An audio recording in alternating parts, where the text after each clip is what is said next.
Plein la tête. Marie Montpetit. Le ministre de l'Éducation, Bernard Drinville, a déclaré qu'il s'attend à ce que les enseignants donnent des devoirs aux élèves en vue de la grève générale illimitée qui pourrait potentiellement être déclenchée dans les prochains jours. On va aller voir du côté d'un enseignant de mathématiques au secondaire ce qu'il en pense. Bonjour, Sylvain Duclos. Bonjour.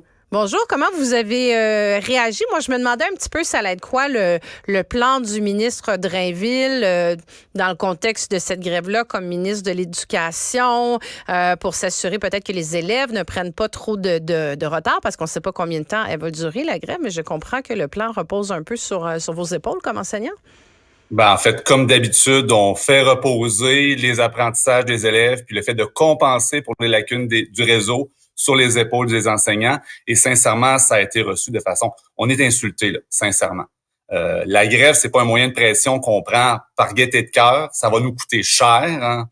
Puis on sait que ça va avoir un impact sur nos élèves. Mais là, on nous demande, comme à l'habitude, faudrait pas trop que ça fasse d'impact. Fait qu'on vous demande de faire du travail supplémentaire avant de partir en grève pour être sûr de minimiser les impacts de votre grève.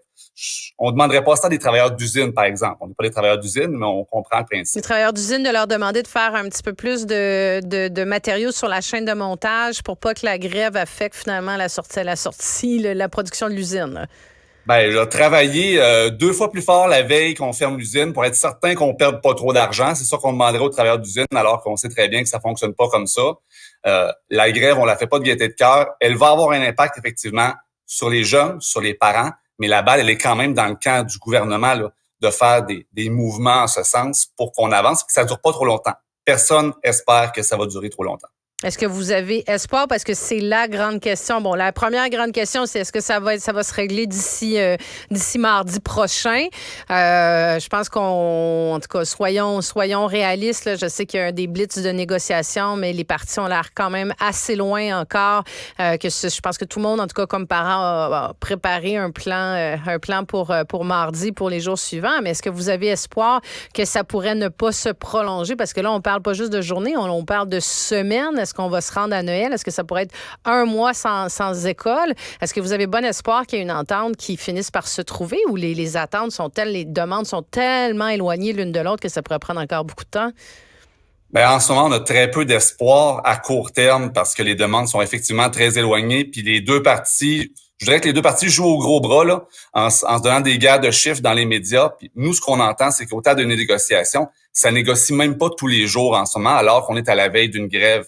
Puis une grève générale illimitée pour certains corps enseignants. Donc, très peu d'espoir à court terme. Les partis sont très, très éloignés. Puis, je suis pas sûr qu'on va en venir à une entente là, aussi rapidement que ça. Le gouvernement est très campé sur ses positions. Puis oui, du côté du syndicat, les enseignants, le personnel de soutien, on demande au minimum de pouvoir se parler en parlant de l'inflation. Puis on est loin de ça encore. On faisait le parallèle, M. Duclos, c'est ça, avec les usines, mais tu sais, les élèves, les enfants, c'est pas des pièces d'usine non plus. Est-ce que vous avez pas la préoccupation d'en ajouter une couche dans le retard que certains ont accumulé? Parce que je pense que vous êtes à même de le témoigner, le retard qui a été accumulé pendant la pandémie n'est pas tout à fait récupéré chez plein d'élèves encore au Québec. Est-ce que vous avez pas cette préoccupation-là d'aggraver encore le retard académique puis d'avoir des impacts sur la réussite éducative?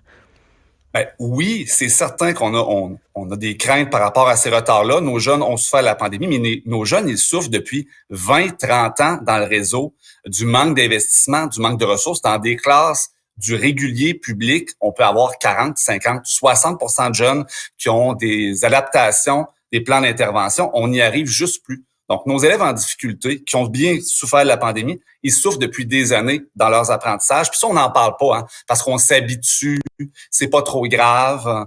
Mais dans le fond, c'est quoi les demandes de la négociation qui vont permettre de régler ça? Qu'est-ce qui est sur la table, qui est demandé par les syndicats en éducation, qui vont vraiment venir vous aider à ce niveau-là? C'est certain qu'il y a des demandes qu'on sait qui ne seront pas réalisables à court terme. Quand on demande d'avoir moins d'élèves par classe, on le sait, on est en pénurie, on n'aura pas moins d'élèves par classe. Ça, c'est clair.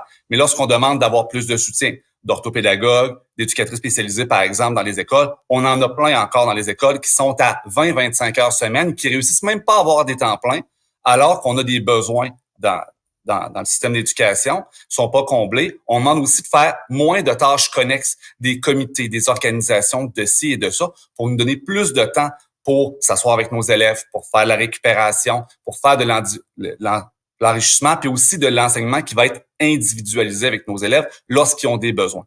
Puis je comprends, M. Duclos, c'est ça, la réaction très épidermique que ça a généré hier, c'est de dire justement, on se fait demander comme enseignant de faire encore du travail supplémentaire à la veille d'une grève, alors que ce qu'on dénonce, c'est justement qu'on en a trop, puis on demande que notre tâche soit allégée. Mais dans le fond, vous nuisez aussi, en quelque sorte, à vous-même de ne pas le faire. C'est quoi la différence entre le faire maintenant et d'avoir du rattrapage? Par exemple, si la grève durait 1 mois, vous allez avoir une tâche d'autant plus augmentée au retour des élèves en classe. Surtout vous, là, en mathématiques, c'est pas une matière qui est facile. Là. Je veux dire, il y a quand même beaucoup d'élèves qui ont de la difficulté. Ça va être tout un travail au retour d'une grève, là. Ben, je vous dirais qu'il faut faire attention parce que là, supposons qu'on s'en va pour 3 jours de grève là, dans certains centres de services scolaires.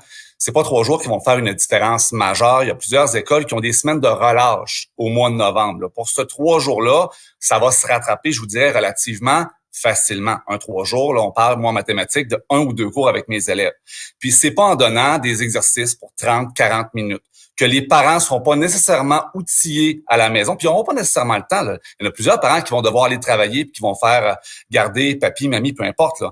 Donc, les parents ne sont pas nécessairement sont pas capables d'aider leurs jeunes. Donc, on va arriver lorsqu'on va revenir de la grève avec des jeunes qui vont être à différents niveaux. Et au final, on va retravailler avec les jeunes qui en auront moins fait, qui auront le moins avancé.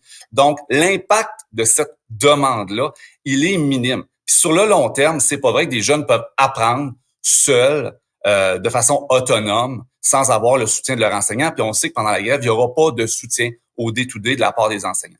Donc, sincèrement, c'est une demande, je pense, pas mal plus pour faire plaisir aux parents et aux commentateurs que une demande qui va avoir un impact à court terme. Ça fait beau de le demander.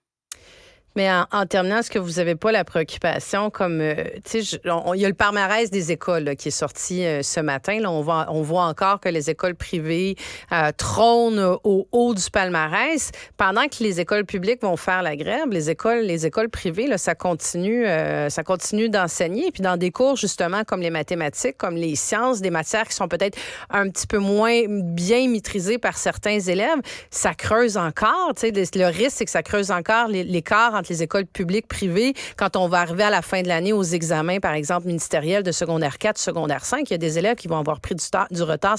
Est-ce que vous avez l'impression que ce retard-là peut réellement être rattrapé?